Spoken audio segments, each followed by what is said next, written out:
बिस्मिल्लाहिर्रहमानिर्रहीम। नैब के कानून में जो हालिया तरामीम के हवाले से तनाज़ा खड़ा हुआ है, इसको समझने के लिए पस मंज़र को जानना बड़ा ज़रूरी है। और पस मंज़र यह है कि जब नैब का कानून मुशर्रफ दौर में लाया गया तो उसके अगराज़ व मकासद से तमाम लोग आगाह हैं, बिलखुसूस सियासी वर्कर्स आगाह हैं। इसका बुनियादी मकसद जो था वो लोगों को हाँकना था, और जो हाँका ना जाए उसे जकड़ना था।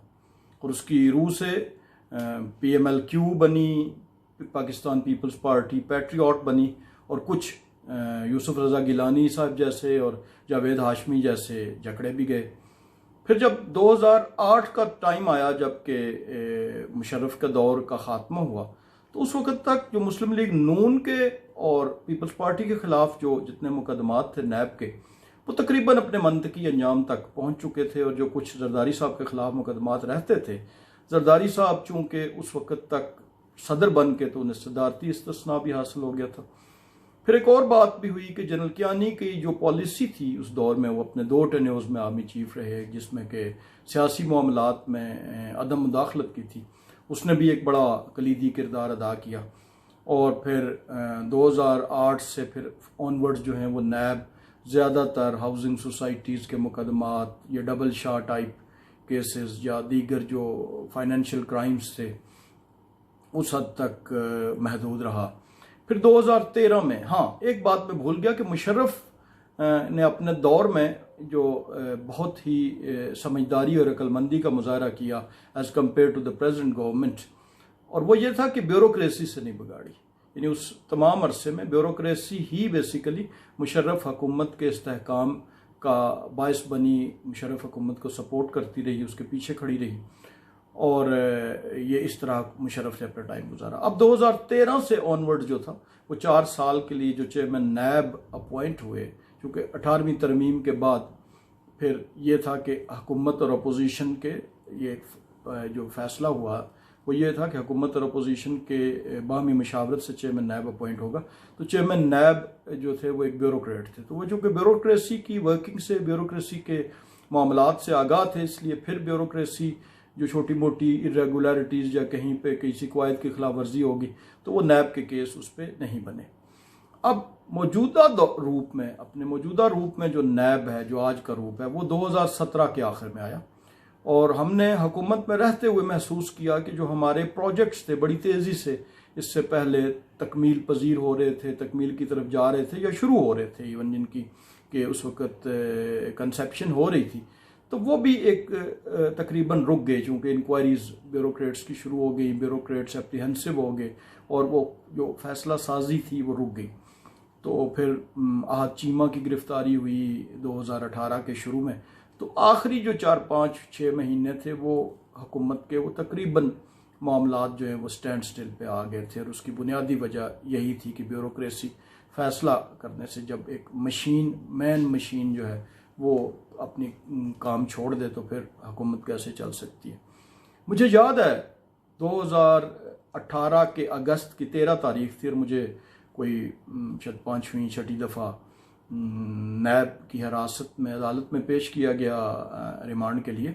तो वहाँ पे मैंने कहा था, चूँकि उस वक्त हुकूमत बन चुकी थी, इमरान खान ने इलेक्शन जीत चुके थे, तो मैंने उस वक्त कहा था कि इन हालात में 50 लाख घर तो दूर की बात है, अगले 2 साल में 50 घर भी नहीं बन पाएंगे। और वो स्टेटमेंट रिकॉर्ड पे है, रिकॉर्डेड है मीडिया के कैमरों में भी, और उसकी भी बुनियादी जो कहने के पीछे जो फ़लसफ़ा था वो यही था कि जब क़ुव्वत फ़ैसला ना हो ब्यूरोक्रेसी में, और ब्यूरोक्रेसी खौफ से फ़ैसले ना कर पाए, तो फिर आगे मामलात नहीं होते, चूँकि ठेके देने पड़ते हैं, पेमेंट्स रिलीज़ करनी पड़ती हैं, दीगर फ़ैसले करने पड़ते हैं। तो वो जब फ़ैसले ना कर पाए कोई, उसे ये खौफ हो, तो फिर मामलात रुक जाते हैं।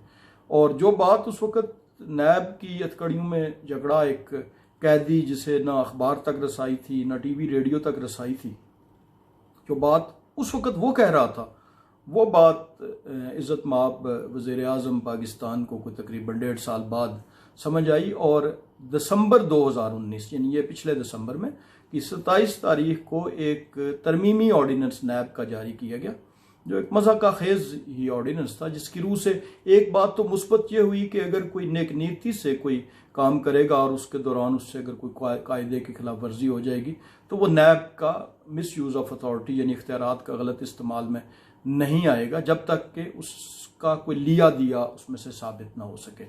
लेकिन उसमें एक और जो फ़र्क था वो ये था कि उसका जो नफाज था उस तरमीमी ऑर्डिनेंस का जो 27 दिसंबर 2019 आज से कोई 7-8 माह पहले जारी हुआ, उसके जो नफाज की तारीख थी वो आज की यानी उस दिन की दिसंबर की तारीख थी, जबकि नैब के कानून के अंदर जो नफाज है वो 1985 का है। यानी उस ऑर्डिनेंस का मतलब ये था कि 1986, 87, 90, 91 या 2000 या 2010 में एक इकदाम करने पर जिस बंदे के खिलाफ कोई अगर जुर्म के तहत कोई कार्रवाई होती है तो वही काम करने की सूरत में दिसंबर 2019 के बाद कार्रवाई नहीं होगी, जो इंसाफ के बुनियादी तकाज़ों के खिलाफ था।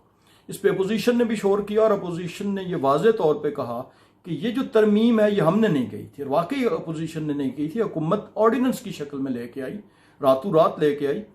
और उसके पीछे अपोजिशन का ख्याल ये था कि ये अपने जो रेफरेंसेस उनके खिलाफ बनने जा रहे हैं, जिसमें मालम जब्बा है, BRT है, बिलियन ट्री मंसूबे, तो ये बेसिकली अपने लोगों को बचाने के लिए उन्होंने ये किया है कि आज की तारीख के बाद ये, तो उस पर काफ़ी शोर मचा। इवन जो PTI के अपने सपोर्टर्स थे उन्होंने भी तनकीद की कि हुकूमत ने अपने एहतसाब के नारे को कंप्रोमाइज़ कर दिया है। तो हस्बे मामूल फिर हुकूमत ने यू टर्न लिया और वो ऑर्डिनेंस जो कानून की रूह से ज़रूरत थी कि वो अगले 3 माह के अंदर असम्बली से उसे पास कराया जाए, तो उसे पास नहीं कराया गया। और 3 महीने बाद ऑटोमेटिकली कानून है ये कि अगर कोई ऑर्डिनेंस असम्बली पास नहीं करती तो 3 महीने बाद एक एक्सटेंशन उसमें ज़रूर होती है, लेकिन अगर असम्बली में पास ना किया जाए तो वो 3 महीने बाद ऑटोमेटिकली वो रिडंडेंट हो जाता है और वो ख़त्म हो जाता है।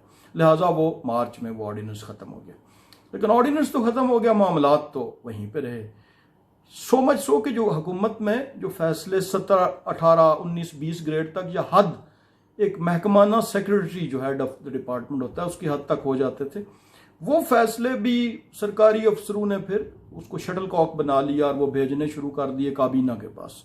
आपने महसूस किया होगा कि काबीना तकरीबन हर हफ्ते इजलास होते हैं, लंबे इजलास होते हैं और एजेंडा बहुत लंबा होता है और काबीना को कुछ पता नहीं होता कि हम किस चीज़ को पास कर रहे हैं। और वो बुनियादी तौर पर वो समरीज होती हैं। ये चीनी आटा के मामले में हुआ कि जी काबीना ने अप्रूव कर दिया और काबीना को पता ही नहीं कि करना क्या है, या उसके पीछे उसकी वजह यह है कि हर सरकारी अफसर अपने सर से उतार के जो अपने फैसले हैं वो फॉर कैबिनेट भेज देता है। तो समरीज जो बनती हैं वो भी बड़ी मज़े का खेज है। Summary for the chief minister या प्राइम मिनिस्टर माजी में बना करती थी, रेयर जब कोई ख़ास फैसला लेना होता था। अब वो समरी फॉर द कैबिनेट होती है। तो उस समरी की जो इब्तदा है, अगर आप समरीज पढ़ें तो वो बड़ी मज़े का खेज है। कहीं पे वो सरकारी अफसर जो इनिशिएट करने वाला है समरी, उसने फैसला नहीं करना, फैसला कैबिनेट ने करना है, जिम्मेदारी कैबिनेट पे। लेकिन वो जो इनिशिएट करने वाला वो भी डरता है क्योंकि कल मुझे ना पकड़ लिया जाए कि तुमने क्यों इनिशिएट किया था। तो वो जो इनिशिएशन पे लिखता है वो लिखता है कि reference telephonic direction from the honourable minister dated फलाना, और साथ उस तारीख की जो टेलीफोन कॉल है उसका रिकॉर्ड और डाटा निकाल के तो फाइल में प्रिंट निकलवा के भी साथ रखता है हिफ्ज़ मातकदम के तौर पे। या लिखेंगे कि reference discussion in such and such meeting with the minister, या लिखेंगे कि reference the minutes of the such and such meeting, decisions made in such and such meeting, और साथ ब्रैकेट में लिखेंगे मिनट्स इनक्लोज्ड। और फिर उस समरी को इनिशिएट करते हैं और वो जो समरी दरमियान के टीयर्स में अफसरान से गुजर के तो कैबिनेट तक पहुंचती है, वो भी एक हरफी जो दस्तखत करना होता है उस पर वो अफसर वो भी कांपते हाथों से करता है और बड़े मतलब मज़े का खेज़ और इनडिसिसिव किस्म का उस पर अगर कमेंट लिखेंगे for necessary action, for further action और इस टाइप का करके, और वो शटल कॉक्स बना लेते हैं। और आपने देखा है कि कैबिनेट के किए हुए ये चाहे गंदम का इंपोर्ट का फैसला था या दीगर, वो महीनों काबीना के किए हुए फैसले जो हैं वो इम्प्लीमेंट नहीं हो पाते, इस वजह से कि जिम्मेदारी कोई नहीं ले रहा। तो इन हालात में फिर हुकूमत को ज़रूरत महसूस हुई तो हुकूमत 4 बिल लेकर आई इकट्ठे, और अपोजिशन को ये पिछले हफ्ते की बात, अपोजिशन को दावत दी कि जी आप, और स्पीकर के घर में मीटिंग हुई जिस तरह के आपने टीवी पे हर जगह सुना। तो उन 4 बिलों में से 2 बिल तो फैटफ के थे, FATF यानी वो जो पाकिस्तान को ग्रे लिस्ट से निकलवाने के लिए थे, तो 2 बिल वो थे। एक बिल नैब का ऑर्डिनेंस जो तकरीबन तरमीमी एक्ट वही था जो कि 3 महीने तक नाफिज रहा था, हुकूमत ने इससे पहले किया, तकरीबन 19-20 के फ़र्क से वो वैसे ही था। और उसमें उन्होंने दावत दी अपोजिशन को कि आप अपनी इनपुट इसमें दें। अपोजिशन ज़ाहिर है 2 क़वानीन पे तो अपोजिशन को शदीद तहफ़्फ़ुज़ात थे। एक वो जो चौथा कानून था जिसकी रूह से एक फाइनेंशियल टेररिज्म की आड़ में उसको FATF के साथ गैर ज़रूरी तौर पर उन्होंने मिला के ये जाहिर किया था कि ये भी उसका हिस्सा है। वो कानून तो ये था कि आप किसी भी शहरी को 6 माह के लिए, यानी अदालत में फिर पेश नहीं करना किसी जगह, वो एक किस्म का आपने मिसिंग पर्सन कर देना। 6 माह के लिए आप गायब कर सकते हैं 3-3 महीने की 2 किस्तों की सूरत में। तो उस बिल को बुनियादी इंसानी हकूक से मुतसादम होने की बिना पर, आइन से मुतसादम होने की बिना पर अपोजिशन ने उसकी भरपूर मुखालफत की और ये अपना इंदिया दिया कि हम इसे पास नहीं होने देंगे। और वो बाहर प्रेस में भी आया, उस पर भी तनकीद हुई। तो हुकूमत ने वो को विड्रॉ करने के अलावा और कोई चारा नहीं था। साथ नैब का बिल था जो कि जैसे मैंने बताया कि ये तकरीबन वही था जो ऑर्डिनेंस की शक्ल में हुकूमत ने आज से 7-8 माह पहले नाफिज किया। 4 महीने 3 महीने नाफिज रहने के बाद वो खुद बहुत ख़त्म हुआ। तो उस बिल में वो जो था, उसमें जब तरामीम अपोजिशन ने प्रपोज की हुकूमत के कहने पे, वो वही थी जो सुप्रीम कोर्ट ने अपने ख्वाजा साद रफीक साहब के फैसले में लिखा और दीगर आला अदालतें कहती रहीं, जिसमें चेयरमैन का गिरफ्तारी का इख्तियारात थे। जो रिमांड है कि जो दहशत गर्दी और कत्ल के केसेस में जो है वो 14 दिन का होता है, तो 90 रोज़ा रिमांड का जो ये नैब का था। फिर ज़मानत का जो इख्तियार नहीं था जिसकी वजह से आला अदलिया पे गैर ज़रूरी बोझ पड़ता है। और चेयरमैन की गिरफ्तारी के इख्तियारात थे कि एक मुलज़म को तो आप तस्दीकी मरहले में गिरफ्तार कर लेते हैं, इंक्वायरी स्टेज में गिरफ्तार कर लेते हैं, किसी को इन्वेस्टिगेशन में गिरफ्तार कर लेते हैं, और किसी को रेफरेंस फाइल होने के बाद भी गिरफ्तार नहीं करते। तो ये जो डिस्क्रिशनरी पावर्स थी इसके खिलाफ जो अदालतों ने राय दी है, बेसिकली प्ली बागेन का जो कॉन्सेप्ट था, तो इन चीज़ों के बारे में दी। और सबसे बड़ी जो एतराज़ था हुकूमत को कि ये कितनी अजीब बात है कि कानून असल तो 1985 से उसका अमल दरामद हो रहा है और आप तरमीम जो कर रहे हैं वो आप आज की तारीख से कर रहे हैं। तो ये एक तारीख कर दें, चाहे 1999 कर दें, चाहे 1947 कर दें, चाहे 1985 कर दें, लेकिन ये दोनों का इतलाक एक जगह से होना चाहिए। इसमें वाज़ेह बदनीयती थी कि 1985 से इतलाक की सूरत में जितने केसेस चल रहे हैं वो ऐसे ही चलते रहे और नए लोगों को NRO दे दिया जाए कि आज वो सीना फुला के जो मर्जी करें और कहें जी अब तो हमारे ऊपर, तो ऐसा मुमकिन नहीं। एक मुल्क में 2 कानून नहीं हो सकते। तो एक तो ये हुकूमत का बड़ा, अपोजिशन का बड़ा वैलिड एतराज़ था उस पर। और दूसरी जो बदनीति थी बड़ी क्लेवरली, जिसको कि हमारे जो पार्लियामेंटेरियंस ने उन्होंने बर वक्त भांप लिया, वो ये था कि वो इस बात पे आ रहे थे कि ठीक है नैब की तरामीम तो हम ठीक है आप वाली भी सारी मान लेते हैं, लेकिन वो जो ख़तरनाक 6 माह वाला है वो भी साथ पास कराएंगे। तो इसका मतलब ये था कि वो नैब की लाठी को तो तोड़ देंगे, लेकिन वो जो दूसरी वाली लाठी है 6 माह के लिए बंद करने को, तो 90 रोज़ था तो वो 180 रोज़ हो जाएगा। तो वो उस पर अमल दरामद, तो उस दोनों फिर कवानीन जो है वो हुकूमत को विदड्रॉ करने पड़े। और फिर खामखा का एक शोर मचाया गया कि जी हमने हुकूमत अपोजिशन के साथ कोई NRO नहीं दिया और कंप्रोमाइज़ नहीं किया। ये वाज़ेह झूठ है। दोनों बिल्स, चारों बिल्स हुकूमत की तरफ से आई और हुकूमत उन्हें लेके आई और हुकूमत के कहने पे तरामीम गई। और तरामीम भी क्या थी, जो क्लॉज बाई क्लॉज, जो कि फारूक H नाइक साहब ने उससे पहले दी हुई थी, जो सुप्रीम कोर्ट ने अपने फैसलों में लिखी हुई थी।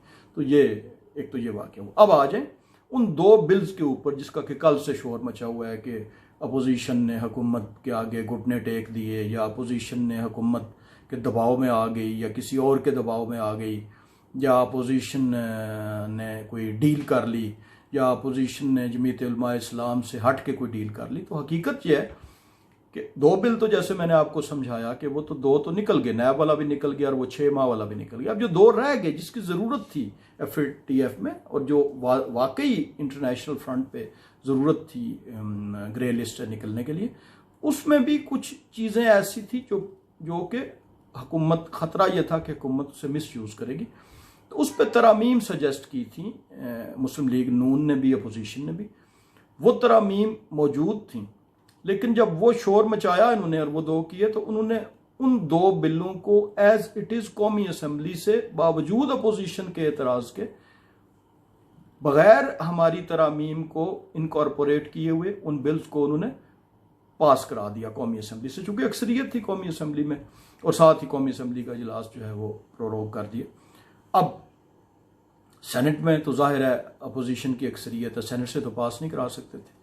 अब जब सेनेट में गए तो इधर से शोर मचा के मीडिया पे, यानी देखें आप कि झूठ का एक फैलाने का और लोगों को उस धोखे में लाने के कितनी टेक्निक्स तरक्की कर गई हैं कि कौमी असम्बली से जी पास हो गया और सेनेट से भी आज पास हो गया। तो सेनेट का जब इजलास बुलाया तो वो 4 तरामीम जो अपोजिशन ने सजेस्ट की थी पहली मीटिंग्स में, फिर कौमी असम्बली में अपोजिशन ने उनको डलवाने की कोशिश की थी और वो नहीं डाले गए थे, वो असल हालत में कानून को उन्होंने पास किया था, वही 4 तरामीम अपोजिशन की उन्होंने सेनेट में जब पेश किया तो वो डाल दी, यानी कानून वो बना दिया जो अपोजिशन ने कहा था। जब डाल दी तो उसके बाद तो मेरा ख्याल है कि कोई एतराज़ अपोजिशन को था ही नहीं, तो इसलिए अपोजिशन ने उसके लिए वोट डाल दिया। और फिर शोर ये किया गया कि जो कौमी असम्बली से भी हमने पास करा लिया और अपोजिशन ने सेनेट में भी वोट दे दिया, लेकिन अपोजिशन ने सेनेट में उस बिल को वोट दिया जिसमें कि वो 4 तरामीम जो अपोजिशन ने कही हुई थी वो इनकॉर्पोरेट कर दी गई। आज का जो कानून बना है वो वही है जिसमें अपोजिशन के अमेंडमेंट्स मौजूद हैं। अगर किसी को शक है तो वो कौमी असम्बली के बिल को और सेनेट में जो पास हुआ है उसको देख ले, उसमें वो मौजूद है। और जब वो पास हुई तो फिर घुटने किसने टेके? घुटने हुकूमत ने टेके अपोजिशन के आगे, अपोजिशन ने नहीं टेके। लेकिन ये एक उस गलत फहमी को फैलाकर एक झूठ का एक गर्दो गुबार पैदा किया गया, और ये गर्दो गुबार इंशाल्लाह बैठ भी रहा है, जल्दी बैठ जाएगा, लोगों को हकायक का पता चल जाएगा। इसकी वजह से बहुत से अपोजिशन के जो सियासी वर्कर्स हैं उनको भी मायूसी हुई, उन्हें लगा कि शायद कोई उनके जो लीडर्स हैं उन्होंने शायद कोई कंप्रोमाइज़ कर लिया, तो ऐसा हरगिज़ नहीं है। आप कौमी असम्बली का जो बिल उनका ड्राफ्ट था उसको देख लें और सेनेट के पास हुए बिल को देख लें और मुस्लिम लीग की और अपोजिशन की 4 तरामीम को देख लें, वो इनकॉर्पोरेट हुई हैं और उसके बाद अपोजिशन ने उनके लिए वोट दिया। ये गर्द इंशाल्लाह जल्द बैठ जाएगी और सच मज़ीद निखर कर लोगों के सामने आ जाएगा, और सच वही है जो इस वीडियो में आपको बताया गया। अल्लाह ताला आप सबका और मेरा हामी और नासिर हो।